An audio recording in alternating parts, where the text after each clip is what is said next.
care of that. Okay, great. Sai, it's on record? Yes, it's on record. Very good evening to all the Toastmasters and the guests present here.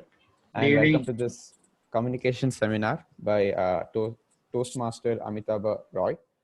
To introduce the speaker, Toastmaster Amitabha Roy is a senior leader in the IT industry with an experience in large companies like HP and TCS. He has played leadership roles in Japan, Europe, US, and India. Malcolm Gladwell, an author and international bestseller, The Tipping Point, famously said that it takes 10,000 hours of experience to become an expert in any field. Going by that, Amitabha has had 25 years of experience in the industry and has experienced over 10,000 meeting hours, and a lot of these meetings have been conducted remotely as he has been managing global teams. Today, Amitabha will be going to share his deep expertise in the workshop titled How to Conduct Effective Online Meetings. So dear Toastmasters and guests, please put a huge round of applause for Toastmaster Amitabha.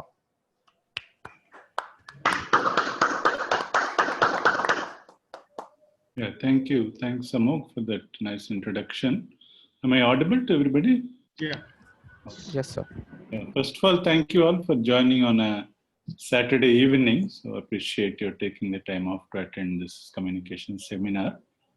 Okay, so in terms of time, we will keep it about 45 minutes, a maximum 1 hour, depending upon how many questions and interactions that we have. So that's on the timing. I'll try and keep it as interactive as possible so that it's a collective learning experience. I'm sure here all of you have been attending meetings, in Toastmasters meetings is a way of life.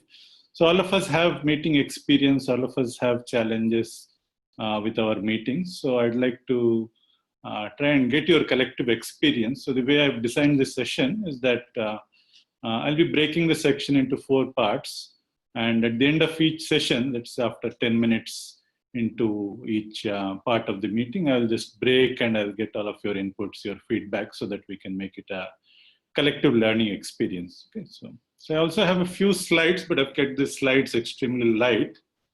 On a Saturday evening, I did not want to bore you all with a lot of bullets and all.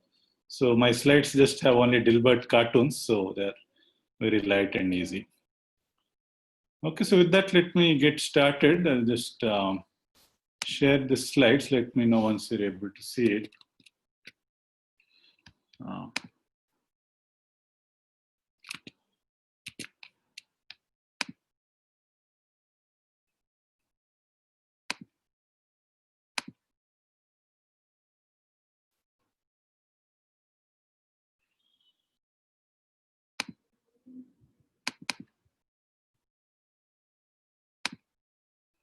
Okay, are you all able to see the slides? Yes, sir. Okay, great. Okay, so the topic for the workshop is how to conduct effective meetings, and I'll bring an online flavor to it as well, because all of us are now, given the COVID situation, so involved in doing meetings online, and our Toastmasters meetings also have gone online. So towards the later part of the seminar, I'll bring the online flavor as well. So in terms of topics that I'll cover, I'll start off with some context setting. Then I will move into what is the purpose of having a meeting, what objective should a meeting serve. And then we'll get into how to run a productive meeting, especially in the Toastmasters context, we have a MC running the meeting. So what are the main things that an MC or a meeting organizer needs to do to run a successful meeting? Then we all face challenges during meetings, so we will try and address some of those challenges and also collectively see what individual challenges each of us have and try to address those. And then we will see how we can get better at conducting online meetings and bring a little bit Toastmaster context also into it. So this is the agenda for today. So what's the context for us? Why are meetings so important? So here's a simple joke from Dilbert. All my PPT will have Dilbert jokes to give a little bit of context, and then I'll get into the content. So this joke says that I spent more than 50% of my time attending meetings, and he thinks that that's a great accomplishment. Okay, but he's refuted that this is not at all an accomplishment, it's just a mere waste of time. Okay, but then how would I know if it's a waste of time unless I learned it by attending a meeting? So it's a bit of an irony there. Okay, so the context I put this joke is that a lot of us in companies, especially those who are working in the corporate field, we know how all-pervasive meetings have become. Okay, so meetings have become all-pervasive. For me, at least half of my time goes in meetings, and the more senior you get in the organization, the more you get sucked into meetings. So Harvard Business School conducted a survey among companies in the US, and some of the facts are really startling. So here are some statistics. So on the average, they found that an executive spends at least 25 hours a week in attending meetings. So that's more than 50%. On the average, 40 hours a week. So more than half of the time is spent on meetings. That is number one. Number two is that 70% of the people found that meetings are very unproductive and very inefficient. If so many meetings are conducted, and if 70% of the meetings are unproductive and inefficient, you can imagine how much time is wasted. And collectively across the organization, if you take, almost 15% of the entire organization's time and effort goes in meetings. So you can equate that to 15% of everybody's salary. So if a company, let's say I work in TCS, and TCS employs almost 400,000 people. So 15% of 400,000 people's time, and if you convert that into salary, that's an astronomical amount of money that a company spends on meetings. And it's not just the time that is spent on meetings. Sometimes it's also the travel. For example, just about before the COVID lockdown and all that happened, I was in the US attending a leadership meeting. So almost 100 people of us, the leadership of our business unit, were flown into a fancy resort in Florida to have our annual leadership meeting, where three days we were locked down in a resort, and the entire leadership did the business planning for the entire year. Okay, so meetings can also be very expensive in terms of the amount of time that is spent on travel, on the logistics, etc. So it's not just the time that goes into meetings. Okay, and then the startling fact is that almost 90% of the employees in organizations admitted that during meetings they do some form of multitasking or the other, be it doing emails, be it sending messages on your Blackberries or iPhones. Okay, so a lot of multitasking happens in meetings, and if you're doing it, you don't have to feel guilty about it, because almost everybody admits that they do multitasking. Okay, and if you convert all this into dollar figures, in the US, it is estimated that over $50 billion a year is wasted on unproductive meetings. Okay, so these are some startling facts. So given this, such startling statistics, what is the solution? Is the solution that we should stop doing meetings? You can unmute yourself and just give your feedback and reactions to some of those startling facts. Yeah, Mr. Amitabha, Prakash here. Yeah, Prakash. Of course, I mean, of course, there might be some people may feel there is a wastage of time, but we feel meetings, especially the participative meeting, will be more, will lead to more collaborative collaboration approach with the various stakeholders. So Okay. meetings should happen. Okay, sure. Okay. Any other thoughts, opinions? What is the solution to such a colossal waste of time and effort on meetings? No, after the meeting, the minutes are made and the ownerships are given to particular individuals. Okay. So ultimately, they have to act on that. It's not that, what I was doing, I was chatting with some mobile. It's not the end of the day, the responsibility is divided and given on an individual basis. And ultimately, they have to perform after the meeting. Okay. Anybody else would like to share any thoughts on what's the solution to this colossal waste on unproductive meetings? Okay. Yeah. Yeah. Yes, sir. Please go ahead. Yes, hi sir. You can reduce the ancillary things like if the meeting goes for 3 hours a day, as you said, it has to, for example, had it been the case, you would have not flown to US yourself physically, and you could have attended virtually from here. Then Okay. instead of wasting for maybe a week, you could have wasted for 3 days if the meetings are real wastage of time. You can cut down on the ancillaries and try to make some agenda for the meeting and come out with the objectives during the meeting. Okay, sure. Okay, so here Sir, you can go back to you. Yeah, yeah. Yes, sir. I have my own experience in Hmm.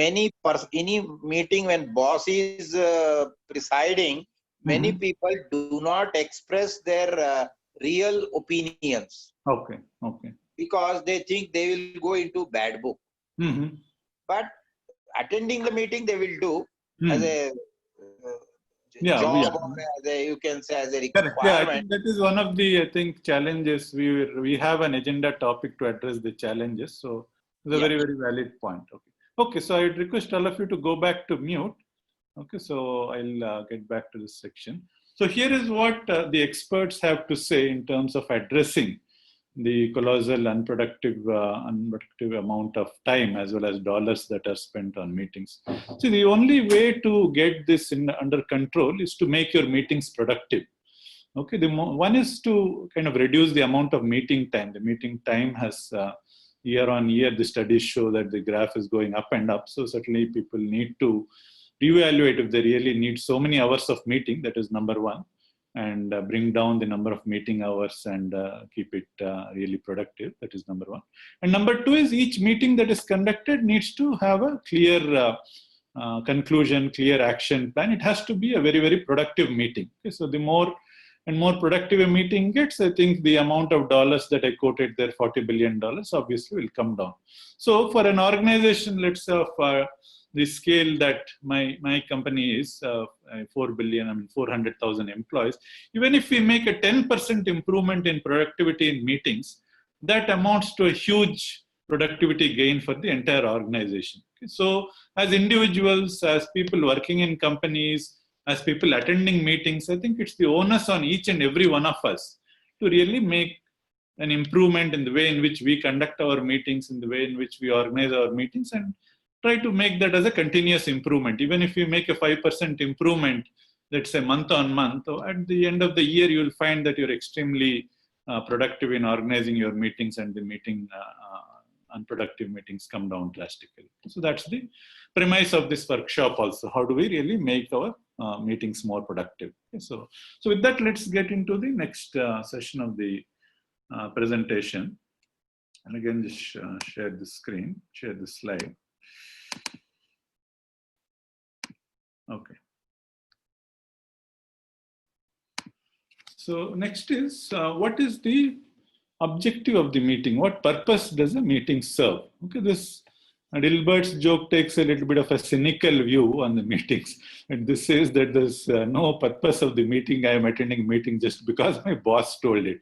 I think one of you are making the same comment. Okay, so this is a little cynical view, but I hope that's not the reality for most of us. Most of us, I hope, are attending more purposeful meetings. So here are what some of the studies show in terms of what is the purpose of a meeting. Okay, so the first very, very fundamental purpose of a meeting is that a meeting defines a group or a team or an organization. When I say that, what I mean is, take our simple Toastmasters example, a Mekon Toastmasters club. So we all attend a Mekon Toastmasters meeting. That denotes or signifies that we are part of Mekon Toastmasters. Those who do not attend a Mekon Toastmasters meeting are obviously outsiders to the club. Okay, guests also attend the meeting. However, a guest does not have all the rights as a normal member. A guest cannot, for example, make a prepared speech or take a formal role. So in a very, very basic sense, a meeting really brings together all the people of the organization and defines an organization. That's a very, very fundamental thing. And it's a very basic thing. But given that man is a social animal and we all operate in a social context, that's a very significant, thing that meeting objective serves, belonging to an organization. That is number one. Number two is that a meeting also serves a very important purpose of sharing knowledge. Okay, so collectively we share knowledge in a meeting, and that way an organization or a team's knowledge keeps expanding. Again, let's take the example of our own communication, Toastmasters Club. Okay, so every week on week, the speakers come, share their expertise by virtue of giving speeches. The role takers also take up the roles, share their expertise. So as a result of which, what happens is that the collective wisdom, the collective expertise, the collective knowledge of the individual members, as well as the collective expertise of the club, enhances week on week, month on month, year on year. And we can see that in our own, knowledge and expertise. If we go back to the time when we joined the club and did our first speech, I'm sure we have come a long way. Each of us are at different parts of our Toastmasters journey. Some of us have done 5 speeches, 6 speeches. Some of us have completed first milestone. Okay, so collectively, I think we can all agree that as a result of attending the meetings, we have increased our knowledge, we have increased our expertise, and that's what happens in organizations when they conduct meeting. A meeting adds to the collective knowledge of the organization. So that is number 2. Number 3 is a meeting also. These are 2 very noble or important objectives, but unknowingly or knowingly, meeting serves some political objectives also within the organization. Okay, so it may not be deliberate, but it often manifests because of the way people behave in meetings. So meeting serves as a status arena, if I may call it, a status arena for participants in a meeting. So let me explain what that means. So in a meeting, obviously various people with different levels of experience, different levels of seniority within an organization participate in a meeting. And since different people with different seniority levels participate in a meeting often manifests in a place where a person asserts his seniority within the organization as seniority within a team.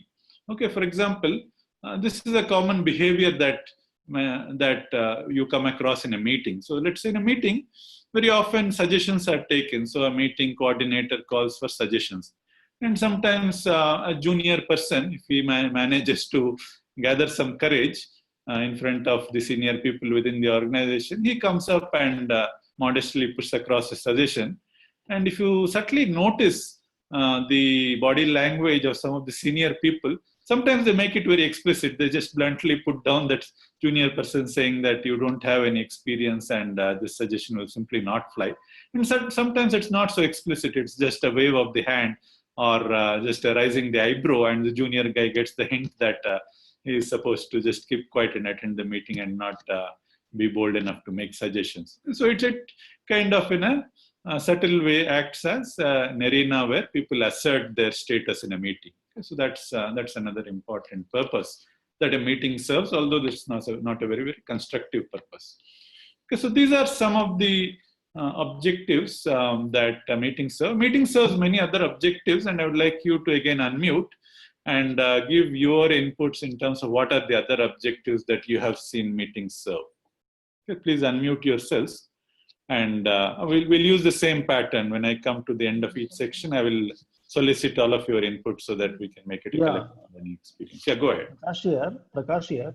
See, one of the basic objective of attending the meeting is we will arrive at the consensus. See, in the normal course, we will not be able to sit together. In the meeting, when in this forum, whenever we have to make some decision. Very true. Yeah. A meeting is a good place to arrive at a consensus and collectively commit to a decision. Very true. Correct. Yeah, thank you. Yeah. Any other objectives? So this is Purti here. It also helps us to produce an idea, come up with something. So, so many people's inputs might help us come up with an idea based on what the object is. Absolutely. Yeah. Meeting is a great place. Meeting is used for problem solving. And in order to achieve problem solving, obviously ideas are very important. So very good points, Purti. Yeah. So that's collecting ideas, solving problems is an important part of meetings. Sir, I have. Yeah, please go ahead. Vijay Upendra here. Yeah, What is really happening in the marketplace in relation to customer space is very well be explained in the meeting so that it is possible to take collective decision properly. Can you please repeat? Your line is a little weak. Signal is weak. Sir, what is happening in the marketplace in relation to customer space? These points can be brought in a meeting so that a collective decision can be taken with reference to any company's development activities. Okay. I think that's similar to the point that was made earlier in terms of being able to arrive at a consensus and a decision. Yeah, good, valid point. Thank you. Sir, Chandrasekhar here. Yes, Chandrasekhar, sir. In some meetings, I have observed people attend just because it has to be attended, and they will go into the sleep mode, wasting everybody's time. Chandrasekhar, let me interrupt you here. So that will come later. That is part of the challenges in a meeting. We will address it there. But here I would like you to give your inputs on what purposes should the meeting serve. What is an objective of a meeting? Why should we have a meeting in the first place? Sir, Amog gets here. endorsement. Amog, one by one. Amog. Sir, I feel the synergy. Just one by one. I will moderate. I will give your name and then you can react. Yeah, Amog, go ahead, please. I think the synergy aspect of a meeting is much greater than what can happen when individual teams work. I think if 2 or 3 teams come together, the output they can produce together is greater than what they can produce individually. Absolutely.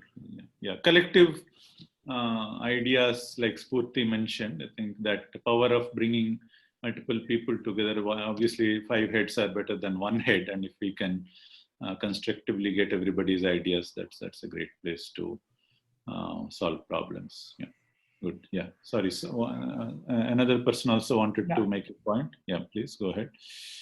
It gets an endorsement. For example, I'm the boss. If I take that decision tomorrow, something goes wrong, so I'll be responsible. So here, have a meeting. It collectively endorses. Correct. Yeah. Meeting is a place where everybody's buy-in to the decision is obtained. So that's a very important purpose of a meeting. Because after everybody agrees to that, people cannot go back saying, no, this was not decided. So any important decision is made, it is people are called into a meeting, at least the senior people, and then that decision is made so that everybody buys into the decision. People may not sometimes agree with it, but the fact that everybody jointly in a meeting agreed upon it means that it has everybody's buy-in. Yeah, that's a very important point. Yeah. Okay, fine. So I think that was a very good list of ideas in terms of what the purpose of the meeting was. So now let's go into the next section. I'll just share this slide again.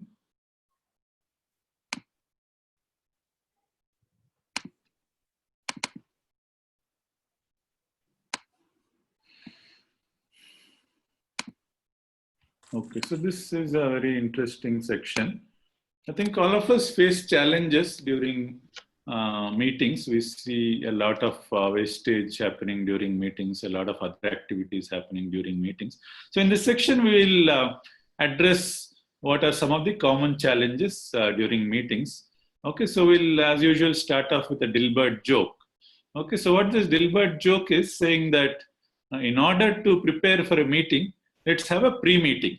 Okay, so then I think so. This is the way in which meetings multiply. Okay, so you start with one meeting, and that one meeting becomes a cause for 10 other meetings, and that's how meetings multiply. And we saw that we have too many meetings in the organization, which is one common problem.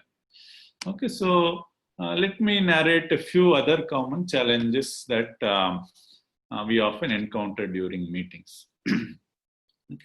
So one of the challenges is that, I think one of you mentioned it also, is that you have various people in the meeting, attending the meeting. You have junior people, we have senior people.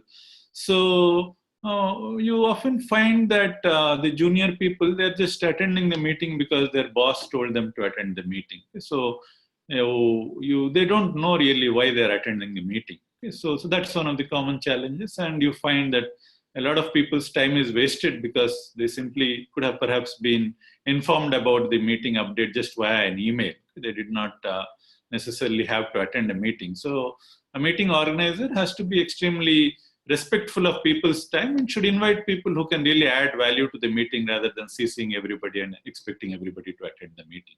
Okay, so that is number one. Number two challenge is that meetings often don't start on time, don't end on time. So that's a very huge irritant, and especially for those who make it on time. Let's say you have a 10-member team supposed to attend a meeting and 4 members joined on time, but the remaining 6 people did not join the meeting on time. So it's really punishing the people who joined the meeting on time, and next time they will be discouraged to join the meeting on time. So the 4 people who joined the meeting on time, next time they will also think that there's no value in my joining the meeting on time. Anyway, it gets delayed. So let me also give a buffer of 5 minutes and join at 6:05 instead of 6 o'clock. Okay, that way, that's a downward spiral, and you really have a situation that really ends up in meetings perennially starting late. Then another common issue is that this is called the HIPPO problem. HIPPO stands for highest paid person's opinion. Okay, so in a meeting, like I told, there are people with different levels of seniority. Okay, so the highest paid person is nothing but he is the most senior most person who is attending the meeting. And although the junior person's opinion may be valid, but just because somebody senior told something in the meeting, that gains more importance. Okay, so sometimes, especially in an organization where the culture is very hierarchical, people tend to give more importance to opinions, not based on the merit of the opinion or the idea, but based on how senior a person is within the group. Okay, so that's a very dysfunctional behavior.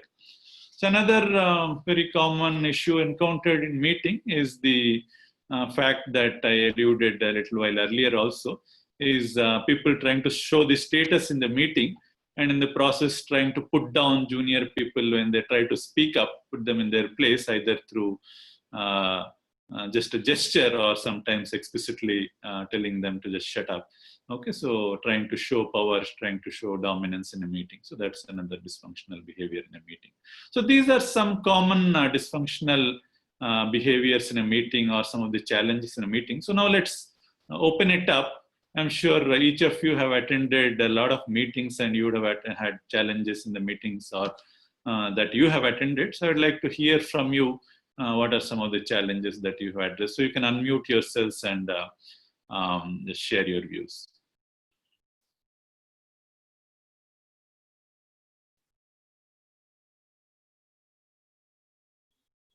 Sir, Chandrasekhar here. Yes, Mr. Chandrasekhar. In some of the meetings, in my experience, as you rightly told, some of the opinions which the boss may not like or cost effective nahi hai, the cost is more to implement, they will try to ignore, even though it is a reality. This is number one challenge. Number two challenge, some people, just because to attend, they will attend, but they are going through their WhatsApp or other things. They will show they are not, actually by physically they express they are not interested. Number three, as you rightly already you have pointed out, sir, nothing new. Junior people do not express honest opinion because it may not please the seniors. Okay. But advantages are also there.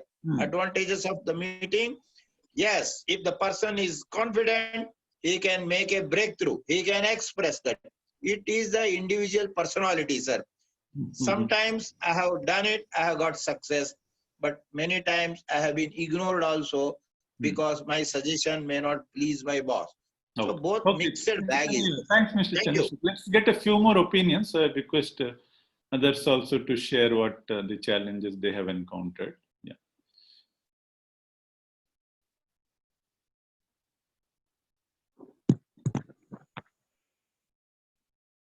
Yes, Purti, do you want to share something?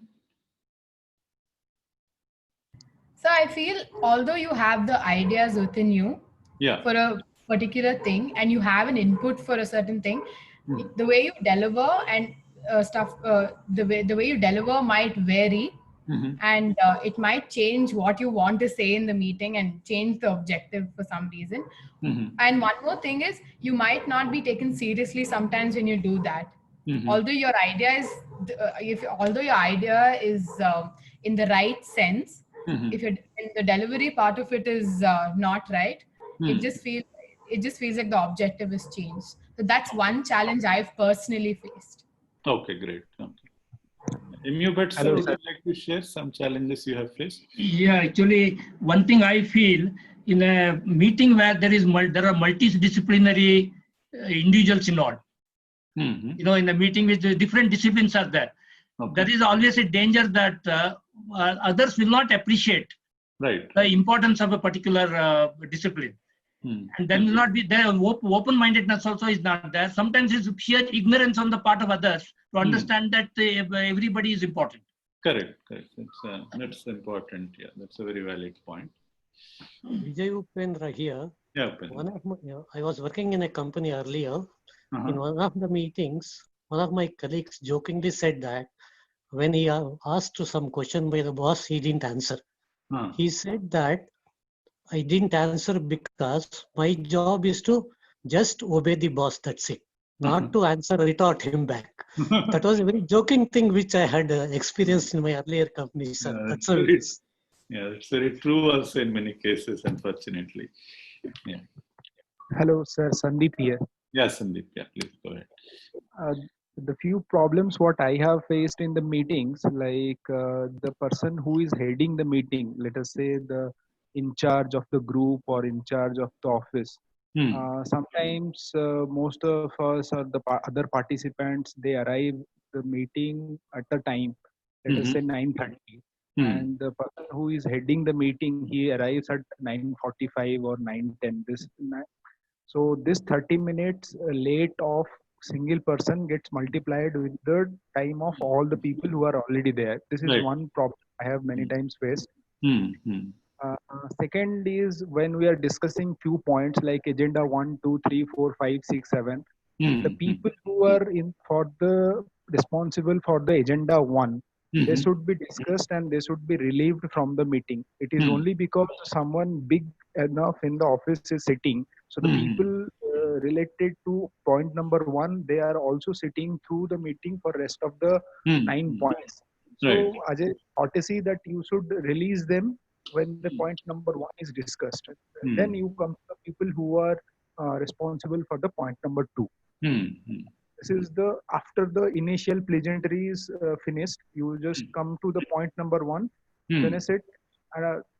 This is what, I mean, you can understand what I want to say. Right, got it. I think it's important to be very, very respectful of people's time. Everybody's time is very important. Unfortunately, big bosses sometimes think that their time is the most important time, and then they make other people sit through even if their time is not being used effectively. Good point, Sandeep. Yeah. What is one of the most irritating things that some of us encounter in meetings? The phone. When a phone goes off in a Toastmasters meeting especially. But in a meeting, there's one very irritating thing. Many of you would have, I'm sure, encountered it at some point in your office life or any other meetings that you've attended. Is it crosstalk? They don't. Crosstalk? Something. They deviate from the agenda and discussing something irrelevant. That's a common issue. Not Deviating important. from the agenda and discussing something totally unrelated. But one of the most irritating things, at least I have experienced in the meetings I attend, is invariably there's one person who tries to dominate the meeting. He keeps going on and on and on and on, the rambling person. Okay, so, and then does not give other people a chance to speak. And that becomes extremely irritating for everybody else who is sitting in the meeting. Yeah. Any other thoughts on meeting challenges? So this I observed when. Okay, go ahead, sir. Other thing, there are already invariably some groups they will always, whatever one group says, the other group will oppose. So scenario also comes in, that is another challenge. Yeah, that's a very important point you're making. And one thing is coming through in some of the points, for example, what Sandeep mentioned and all. So meeting is also a function of the culture of an organization. Okay, meeting is not something in isolation. If you walk into a meeting of any company, if you're very keen and observant, you can easily make out the culture of the organization. For example, if an organization is a very hierarchical organization, then you will find that the boss, he'll come 10 minutes late invariably. Everybody will be waiting for the boss. In fact, I've seen a situation where this is how the meeting used to start. So everybody used to join the meeting. Let's say meeting is supposed to start at 6. Okay, so and the boss will join. He will not join the meeting at 6.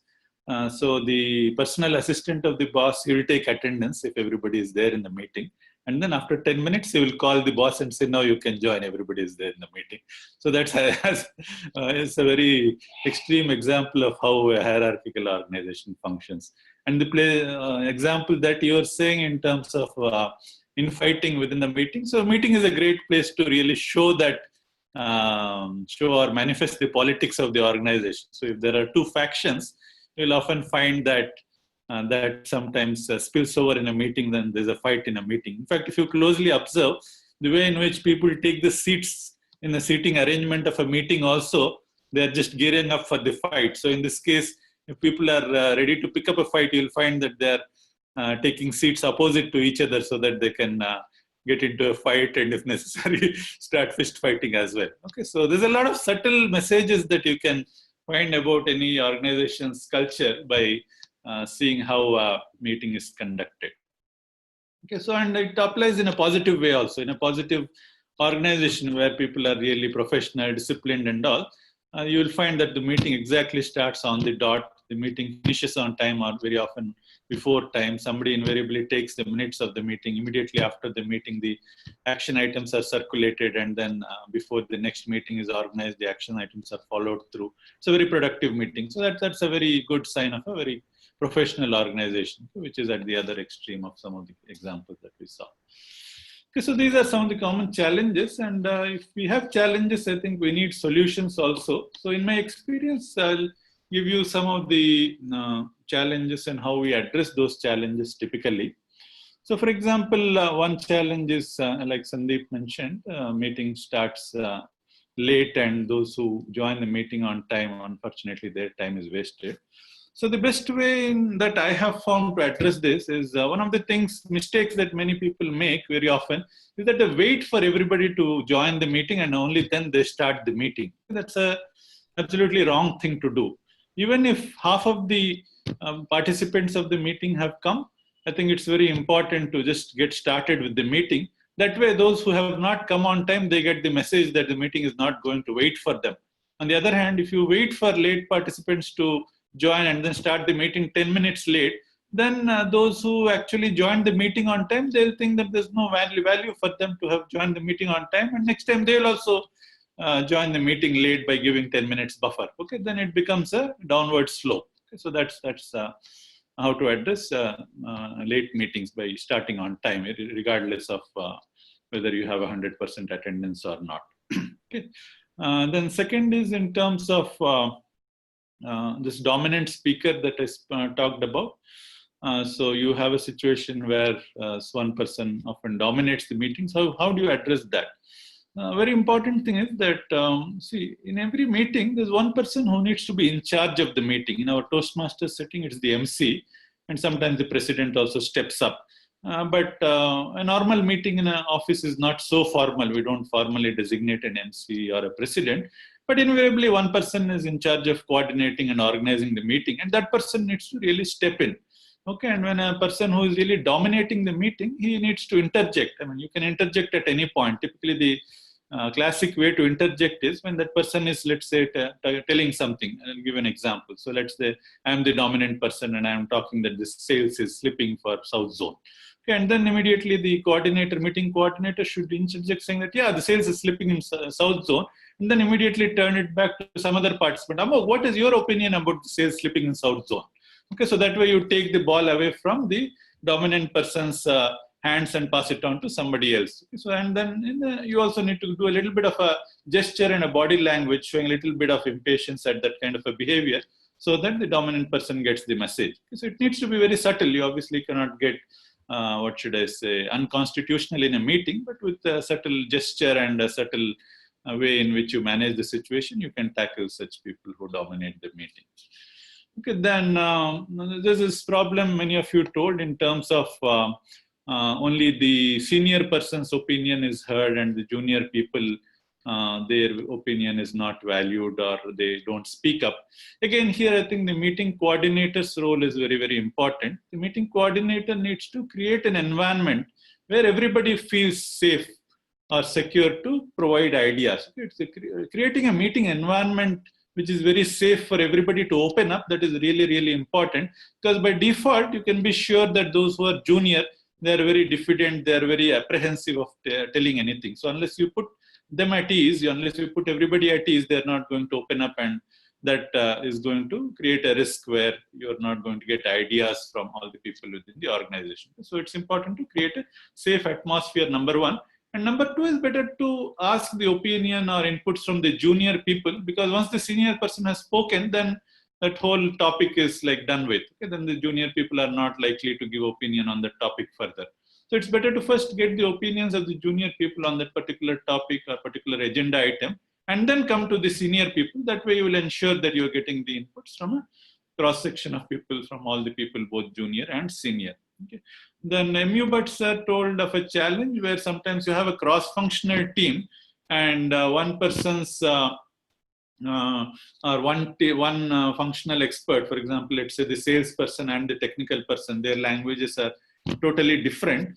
Okay, so that understanding is not there. To address that challenge, is to the extent possible, we need to be very conscious that people of different backgrounds are there in the meeting, and try to make the language as non-technical as possible. So, for example, if I am a technical person, try to avoid the technical jargon. Or if I'm a salesperson, avoid the sales jargon. Try to use a language that everybody understands. That is number one. And number two is put across the point in a way that supports the common objective of the meeting. Okay, so although people are there from different functional backgrounds, but I'm sure if people are together in a meeting, they are trying to address a common objective. For example, if a salesperson, if a technical person, if a product person is in a meeting to address the fact that the performance of the company is going down, whether it's because of a product or whether it's because of sales, they're addressing a common objective. So when you come put across your point, put it in a way and relate it to the objective that the meeting is here to address. That way there's a better appreciation from people of different functional groups. So these are some of the ways in which you can address challenges in a meeting. Obviously, it comes with experience. And at Toastmasters, we are very fortunate that week on week, we get the experience of attending meetings and know how a professional meeting needs to be conducted. So please do take the benefit of that particular experience. Okay. So now let's go into the next section. Again, I'll just quickly share a slide.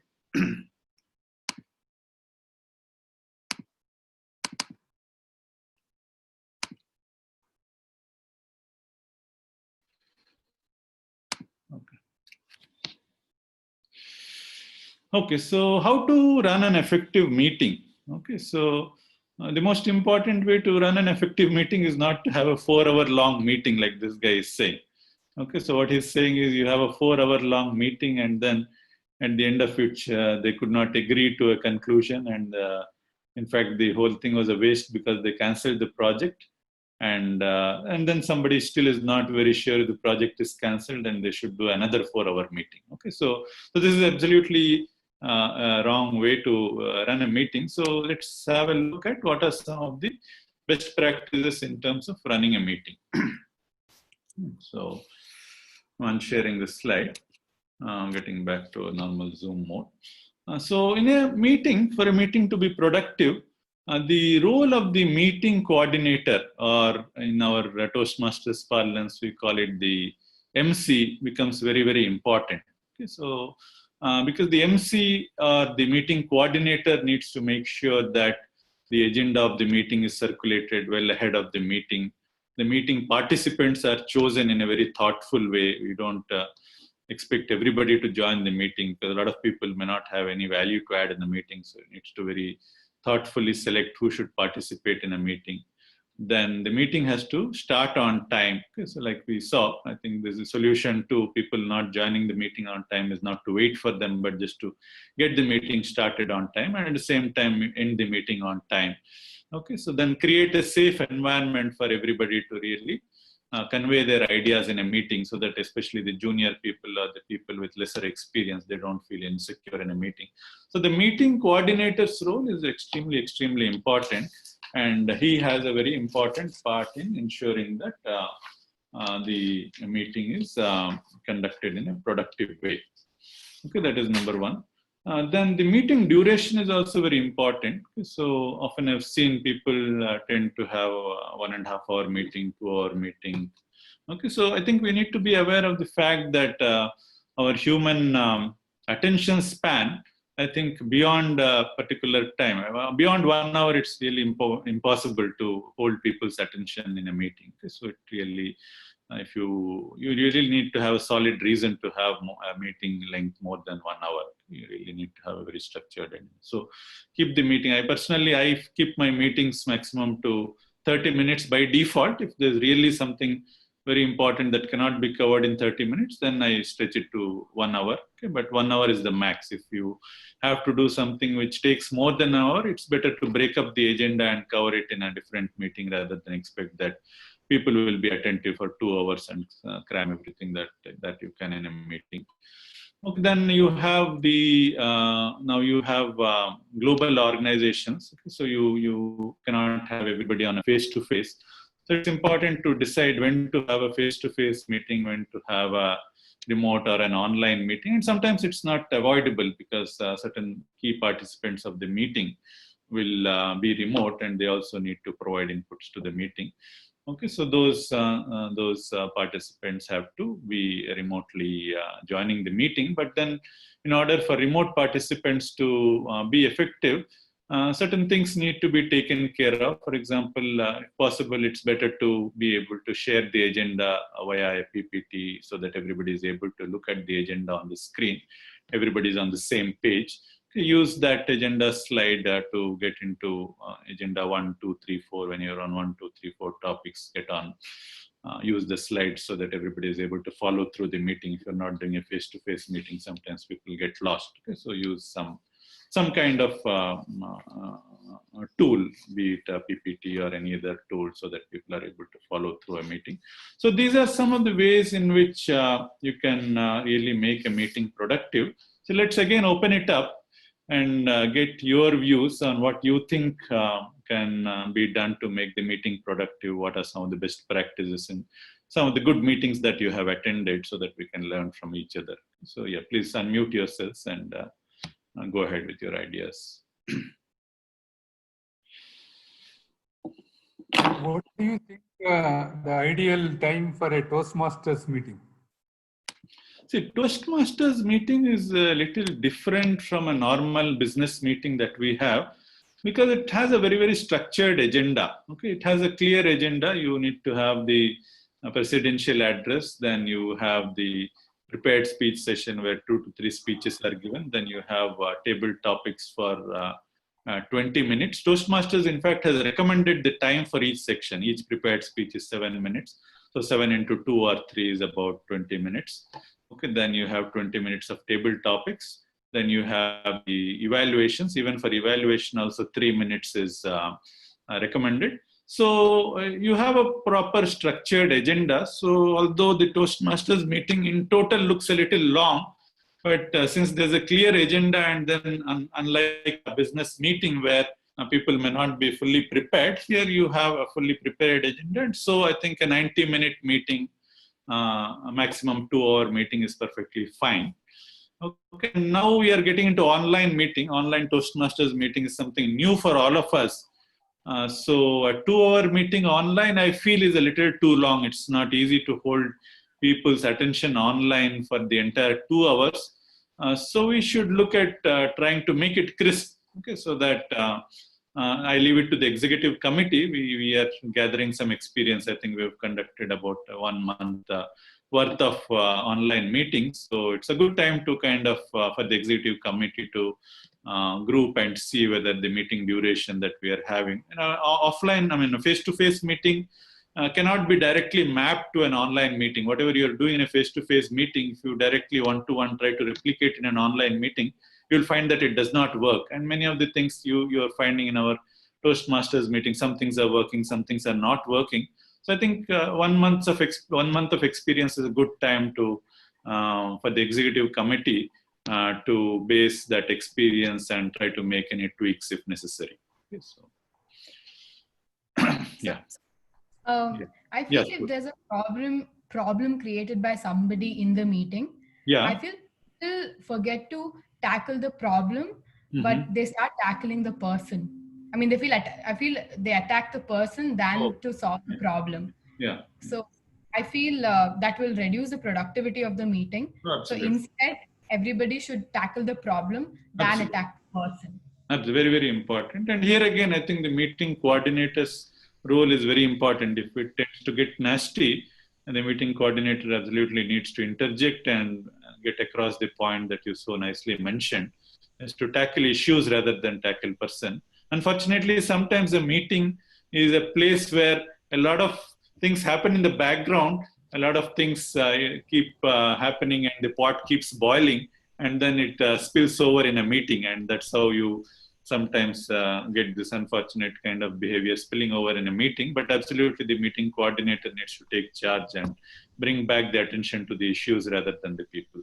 Yeah, good points.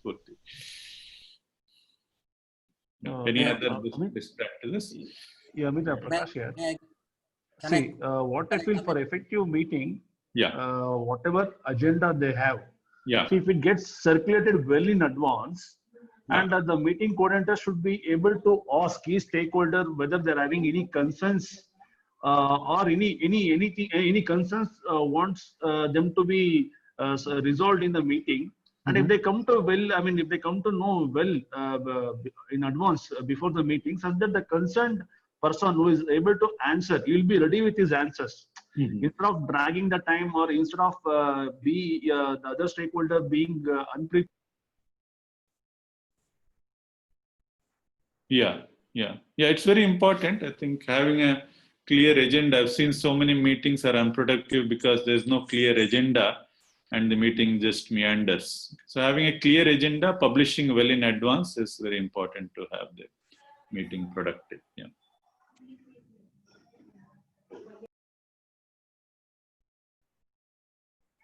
Any other thing? Hello?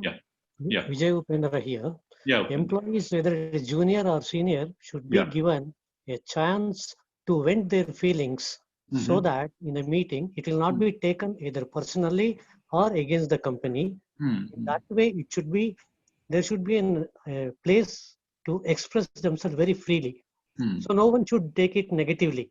So that way, a person is able to vent out his feelings so that he will be free. So that his productivity is likely to go up. Correct. Yeah.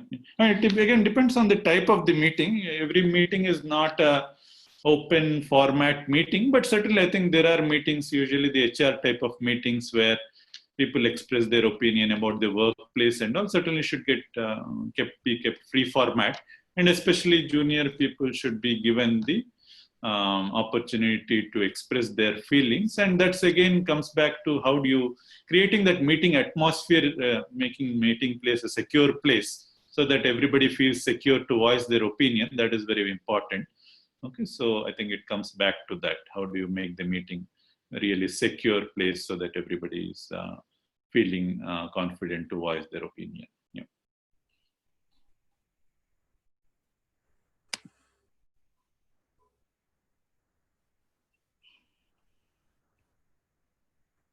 Just to add to what is already being discussed, Mr. Amitabha. Yeah, Ravi. Just to rephrase what exactly it has been, as far as the productive meetings are concerned. Yeah. As you rightly said, the agenda should be circulated in advance. Correct. The participants' preparedness is very important for that particular meeting. Correct. Yeah. Unprepared participants in the meeting might not get the desired results Yeah, true, very true. In fact, some companies I've seen really professional. And it should be structured. And everybody should stick to agenda. And I have seen meetings where, for example, if it is a sales meeting and we are discussing about product performance for the first 6 months, at that point of time, a person talking about his not getting his travel expenses reimbursed or things like that. And that meeting consuming 10-20 minutes for that purpose should be discouraged. Absolutely. And stick only to the agenda, so that once or twice, if you don't digress from the actual meeting, all the participants will feel the seriousness and the purpose of the meeting. Agree. Yeah. Everybody will stick to the agenda, and the end result of the meeting, whatever you arrive at, will be good. Most needed results will appear, and it will be concluded as most productive meetings if people come preparedness. There is preparedness and there is good participation and no digressing of the meeting. Correct. I think the digressing is a very, very common challenge we have. So in order to tackle that, one is everybody should be responsible in a meeting, not to hijack the meeting to some other topics which is not on the agenda. That is number one. But invariably, there could be people who are not following that, and that is where the meeting coordinator's role becomes very important again. He or she needs to quickly bring back. I mean, obviously, there will be a little bit of sidetracking. You cannot keep the meeting very tight. But I think that should not go beyond a minute or so. Quickly, we need to bring back people to the topic, and the meeting coordinator again has an important role to play.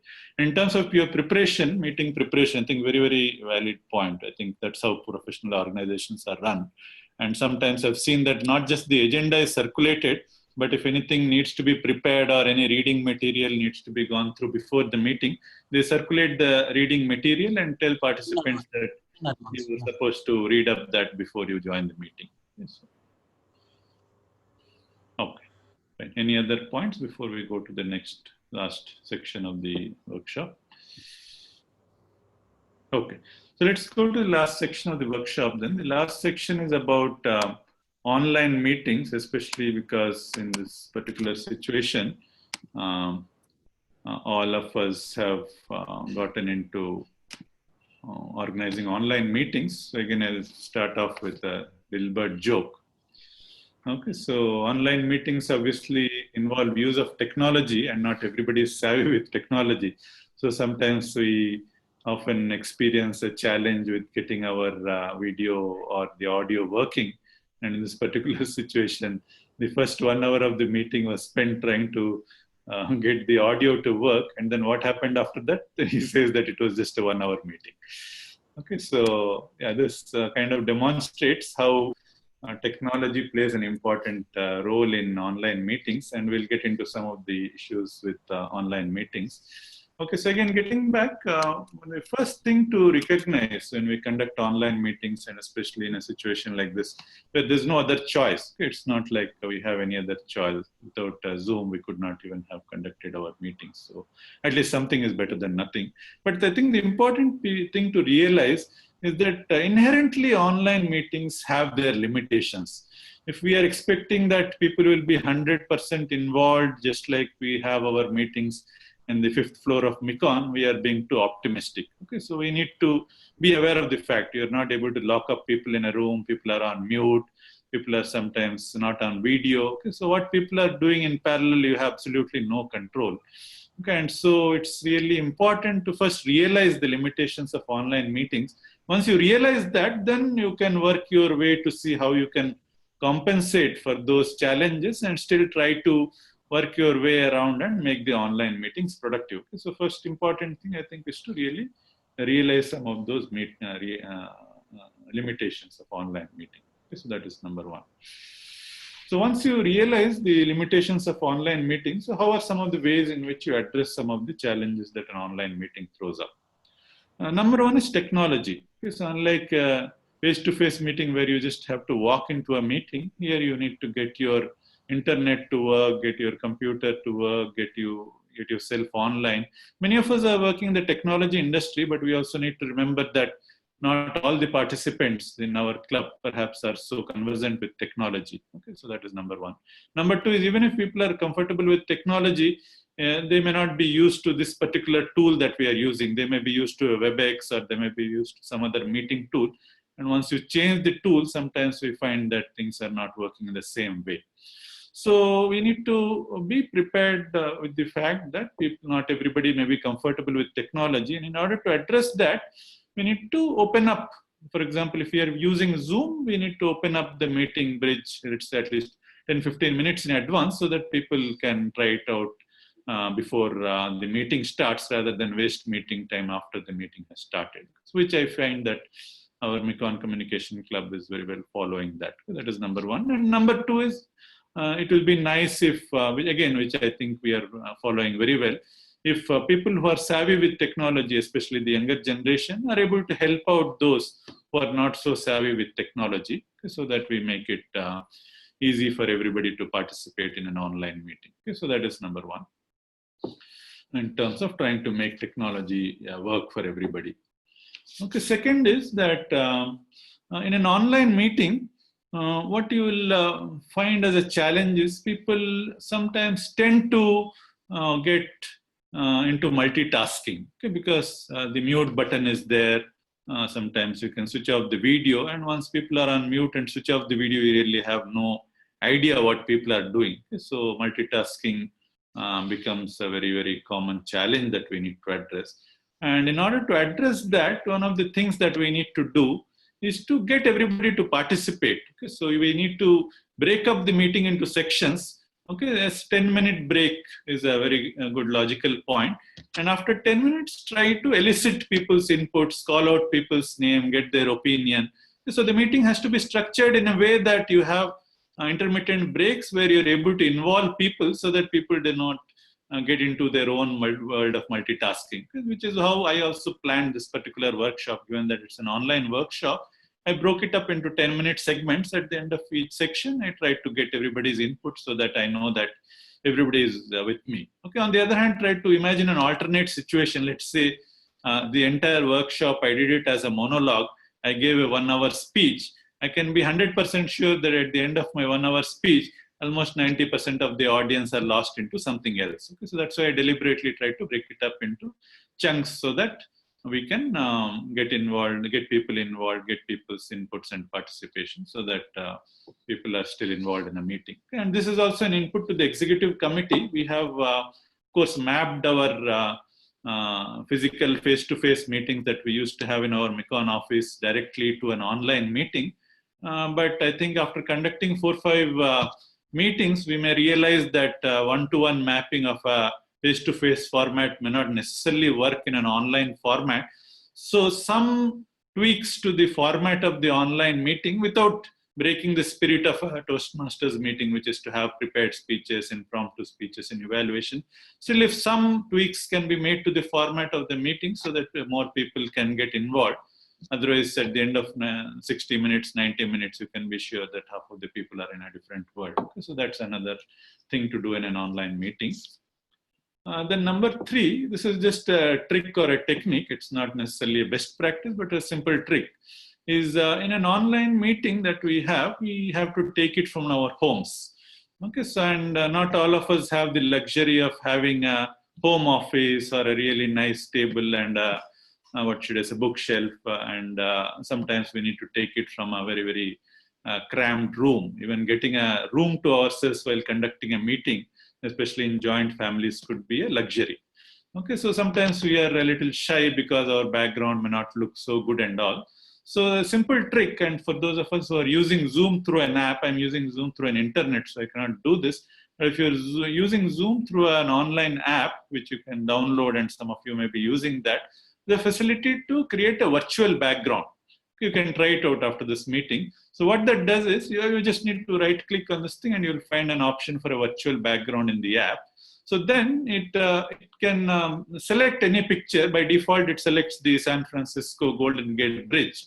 That's the default in the Zoom application, but you can select your own picture. So that way, even if you're in a cramped room or if the background is not looking so aesthetic, that makes up for it and you get a virtual image. So your face is in the background of any picture that you choose to use as a virtual background. Okay, so that's a simple trick that any of you can choose to use if you're feeling a little uncomfortable with the background in your own room. Okay, so that's a simple trick that you can use. Okay, so now let me open it up again to get some more ideas from each of you to see how you feel online meetings can be made more productive. So unmute your application, Zoom application, and please go ahead with ideas that you can share.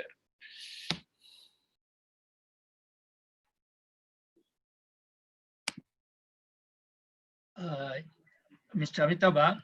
Yeah. Actually, there was a Krishnamurthy can probably answer. There is an Indian app which has come up, which is as good as Zoom or something like that, because Zoom has got some security issues and all that. Yeah, right. Last few days. So now some Krishnamurthy was telling some other app is there in Indian, which is free to use also, and and it has been tried also by some people. Okay. Probably that also we can try it. Yeah, I think that's a very good idea. And even if we don't switch to another app, I would request, I think there are certain settings that have been circulated by the Ministry of Home Affairs. So what has been happening over the last few days, a lot of security related incidents you might have encountered, is this what is known as Zoom bombing, where some external bad actors can hijack a meeting and then they put something on the screen which is quite embarrassing, and they create an uncomfortable situation. Okay, so that's an instance, and I think there's a way to get around that by following the settings that are given in that particular list of steps. That is something that I would request the executive committee and the sergeant at arms to look into. And if there's an opportunity to use something else which is more secure, why not? Yeah. I've got something to say. I'm Prabhakar here. Yes. Yeah. I attended one meeting. I think I'm not sure how many of you were there. That Nagaraj Rao addressed a meeting in which he gave education talk to a Chinese club. There they had used something useful which may be of use to our club. Okay. Or maybe Amog also should be alert towards this, the particular one that I'm going to tell now. What they did, they overcame the limitation of microphone and speaker, whatever the other end person is using, by more so with respect to table topics. They projected, the way you projected the slide now, they projected the table topic itself. Okay. So they would call the person and say, this is the topic, announce it through his microphone, and then it would come out perhaps through his other end, PC or whatever. But some of the words gets some kind of a sinking, and you cannot catch that. And in the case of table topic, these words becomes important. See, when you are speaking with a lot of sentences, if you miss some things, we can connect with respect to the context that you are speaking. But in a table topic, one line, it becomes difficult. What they had done in order to overcome that is the slide kind of projection of the topic itself, the way you did now today. So very good point. This has to be one of the things, the way to overcome the limitation of the online meeting versus the actual meeting. Very wonderful point, sir. I think the larger point is that we have directly mapped our face-to-face meetings to a Zoom meeting. And like I just mentioned, everything may not work, especially like AKP sir mentioned, table topic, you need to make sure every word you are getting. Okay? And in a virtual meeting, let me give you some statistics, interesting statistics. Okay? So there's again a very, very good study by a psychologist and a communication expert. His name is Albert Mehrabian. Okay, so he has come out with what is known as the 7-38-55 rule. Okay, what the 7-38-55 rule of communication means is that in our communication, only 7% of our message is conveyed through our verbal communication. Okay, the rest of the 93%, which is broken down into 38 and 55, the 38% is communicated through our tonality, which means our pitch, the pace at which we are speaking. Okay, so all the voice nuances. Okay, and the 55% is communicated through body language and expressions. So in an online meeting, obviously the tonality and the body language are to a great extent suppressed. which means that only about 10% of the verbal communication is happening and the 90% is getting attenuated. Okay, so I think we need to find ways of compensating for that, and especially for table topics, what AKP sir mentioned is a great idea. So I think it's something that the executive committee can take up as a consideration, as a suggestion, and see if it's practical to implement it. And not just this, I think whatever, I think one-on-one mapping from between a face-to-face and online is never going to work. So I think constant improvisations are necessary, still keeping the spirit of the Toastmasters meeting intact, but whatever improvisations are possible, I think we should do that and get better and better at these online meetings. Another one as an improvement I saw in that meeting is that I think Amog is alert towards this, that we are trying to hold the color card through a iPhone or whatever, our mobile. And sometimes the other person, the speaker, doesn't notice it. Okay. So what they had done was a little smarter thing. I think they were having some kind of a glass tumbler, and they were having a spoon. Within that, they were making noise. Okay. The noise comes through and ensures that it works equivalent of a bell. Now we don't have the bell, which is there very much in our club. But when it comes to home kind of thing, this kind of situation, online meeting, and this worked very well that day. That is, we make this noise in such a way, high-pitched ones, through the kind of arrangement, or you can have some kind of a bell, manual bell, by which their time is ensured that the 5 minutes, 6 minute and 7 minute bell goes up, and attention is drawn definitely to the speaker instead of waving a mobile with a color fully on that phone, which I find it may not be noticed by the speaker at all. Whereas the bell, he will be forced to listen to it, and that alert was enough, and it was effective. This is what I want to draw the attention. Wonderful idea. Yeah. Yeah. Some more ideas, please.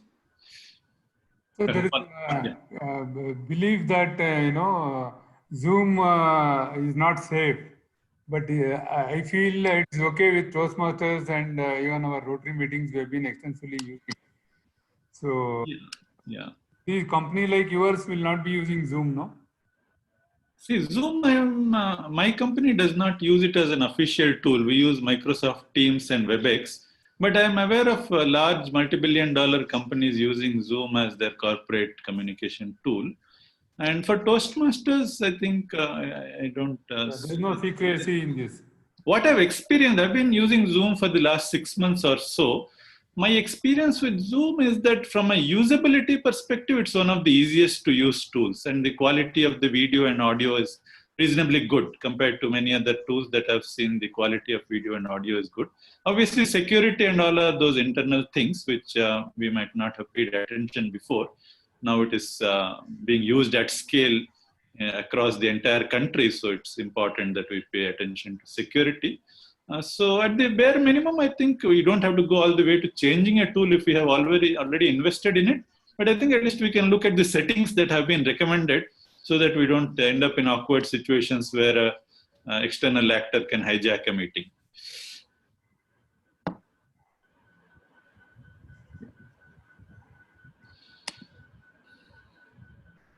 Okay. Any other thoughts? All of you can unmute yourself. So considering the future is going to be little more online meetings, so perhaps certain corners which are not properly managed and organized, perhaps in the days to come, I think every individual and every organization and every meetings, whether it is Toastmasters or particular companies or whatever it is, it becomes much more organized, and the corners which are cut perhaps could be a little more well organized, and these meetings should be helpful. Yeah, absolutely. I think, now that people don't have a choice. See, earlier I also never was in favor of a online meeting wherever a face-to-face meeting was possible. But now that this is something that we have to live with, we have got better and better at it. And I think we need to always find ways to improve. We have no choice but to embrace, and we have no choice but we have to keep improving on this existing tool and existing facilities. Right. Yeah. Yeah. One last point. Yeah. Yes. Yes, sir.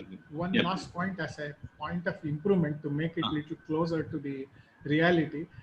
We are all sitting and then speaking when it comes to especially speeches.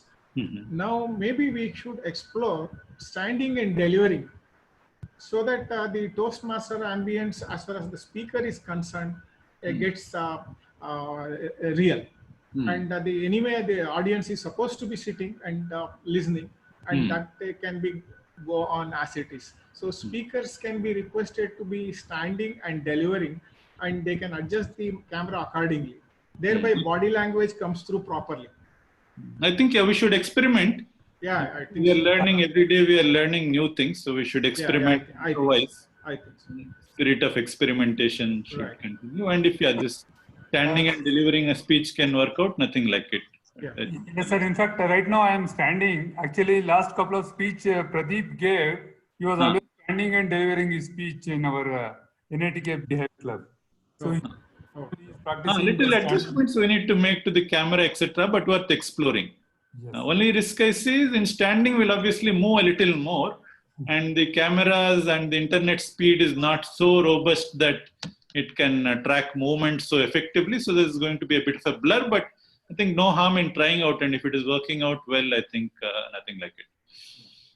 Only thing we should learn to look at the camera when we are giving a speech. Correct. We have to be conscious of where the camera is. True. We will be invariably looking at the screen. That will actually spoil the very purpose of eye contact. What we need to establish with the audience. Yeah, especially with all the speech contest session going on, I wonder how sitting and delivering speech will be so effective. I think. And anyway, this has to be explored. This particular way has to be explored. Yeah, exactly. And as you rightly said, Mr. Amitabha, that we will miss that 38 plus 55. That 38 plus 55 will be missed. Yeah. One more suggestion I have, which I came across when I attended a Zoom meeting. See, again, it's very interesting how companies' cultures are different. So I attended the Zoom meeting, which with a customer. I mean, it's a customer organization of ours, and there the culture is that there they use Zoom as a corporate tool, and by default everybody is supposed to keep the video on. It is impolite if you keep the video off. It is as impolite as you're trying to hide something if you keep the video off. Okay, so by default there in that organization, people are supposed to turn on the video. Obviously, it cannot be mandatory because not everybody may have the camera and all that, but especially I found it quite effective because if you have the video on, the chances of doing multitasking become less. Okay, so our executive committee again could consider this maybe as a parliamentarian's rule, is that if we can at least encourage, if not mandate, okay, to have everybody's video on, that way people will be more focused on the meeting, and then chances of multitasking also becomes less. So that's another suggestion to make meetings more productive when you're doing. I have a question here, sir. Yeah.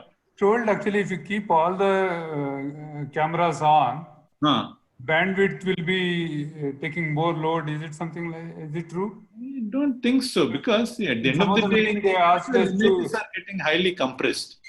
Okay, so that way I don't, and so that way I don't see an issue. I think, and our meeting sizes are hardly 30 people maximum. So that's, I've seen meetings. 30 should not be an issue. When we had a meeting 150 plus, they asked to do that.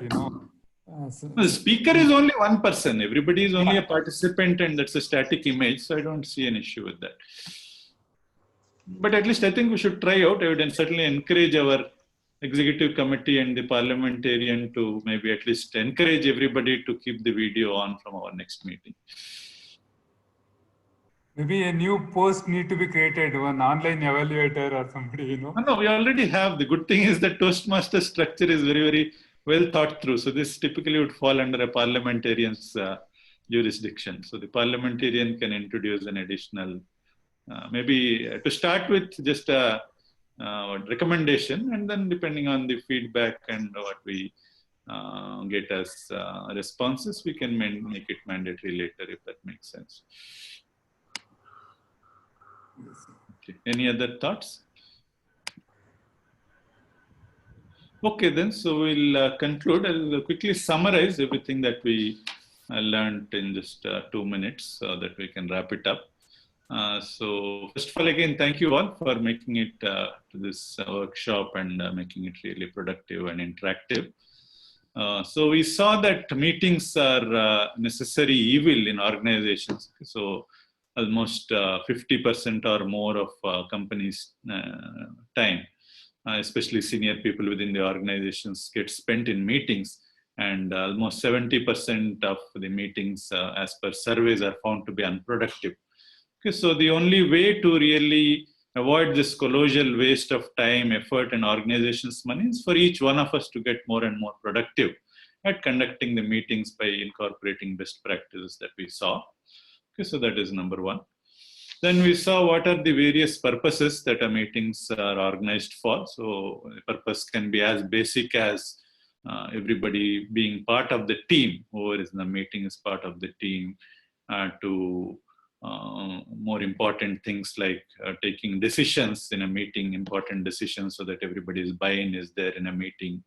Then ensuring that participation from everybody, ideas from everybody can be taken in a meeting.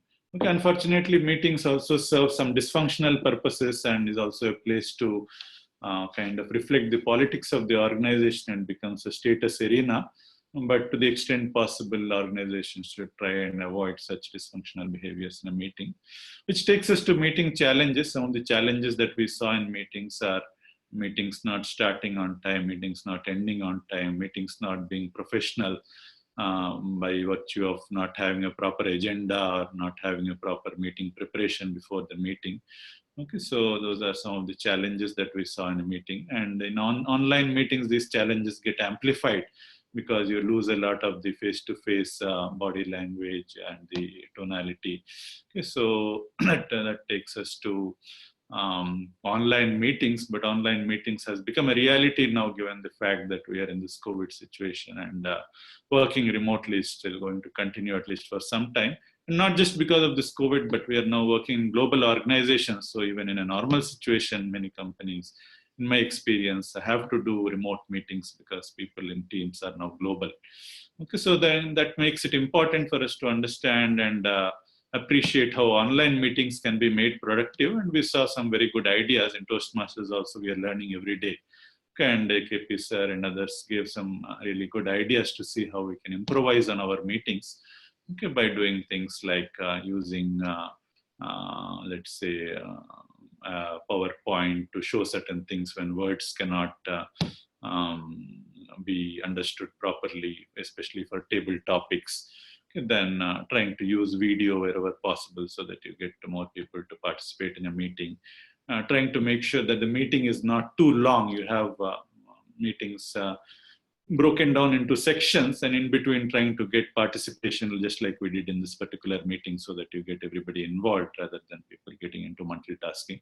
So it's important to learn how to keep improvising on the online meetings, because I see that more and more we will participate in online meetings. So I think that in summary was what we learned about how to make meetings productive. So thank you all once again.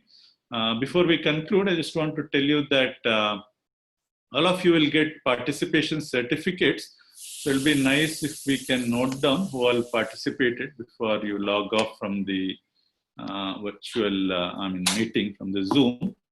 So I think between myself, Amog, and Sai will try to note down who all participated, and we'll send you the certificates either by mail or WhatsApp. Okay, so I hope it was good productive learning experience for all of you, and thank you all for all your inputs, and wish you a wonderful rest of the weekend. Thank you, Mr. Amitabha. Thank you so much. Thank you, sir. Thank you, Amitabha, sir. Yeah, thank you so much. Thank you. Thank you, sir. Nice and interesting. Thank you, sir. Thank Thanks you. for this wonderful workshop. Yeah, thank you, Ravi.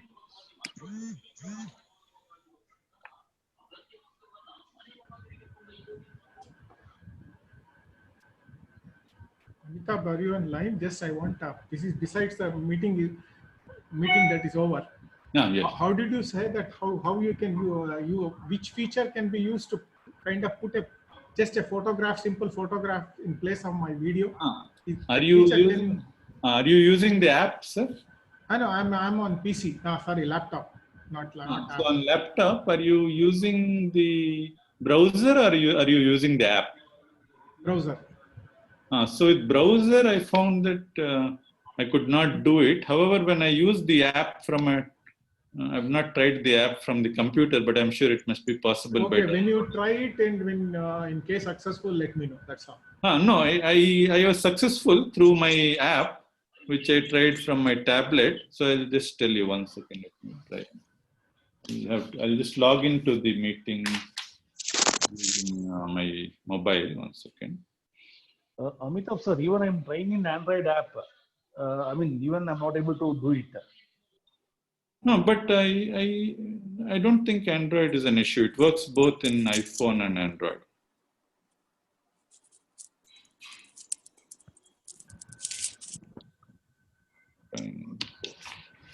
Just give me a minute because I'm logging in from my phone.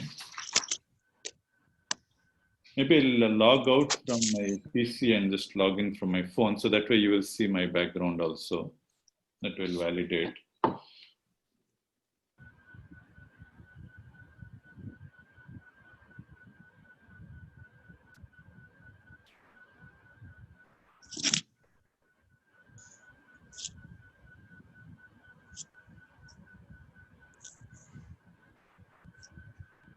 Request Amog and Sai to just keep the Zoom session on for just some more time. Yes, sir.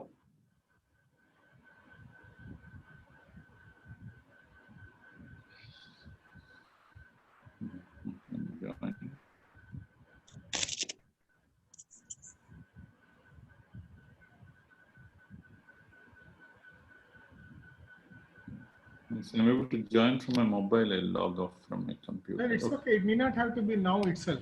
Just just take a second on this.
Yeah.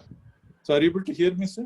Yeah, I'm able to hear. I've changed my background to trees. Some trees are there in the background. I just picked up that photo from my photos. So just to summarize in terms of a list of steps. So if you just, in your app on the right bottom, you will see a ... more. If you just click on the ... you will see a virtual background. You click on the virtual background, you can select any photo that you like as your background. No, 3 dots are there. And on that 3 dot, mute my video, stop video, rename, hide self view. These are the options that is given there.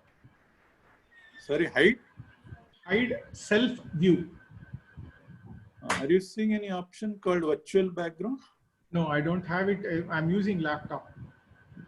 Okay. So in laptop, I think you'll have to use the browser rather than the app. Only in the app rather than the browser. Oh, I think there may be some features that are there in that, and that is in not the app there. there are some additional features Yeah, which is not in the browser. Yeah, it's okay. It's okay. Okay then. Have a good night. Nice Good night, meeting. sir. Good Yeah, night. thank you, sir.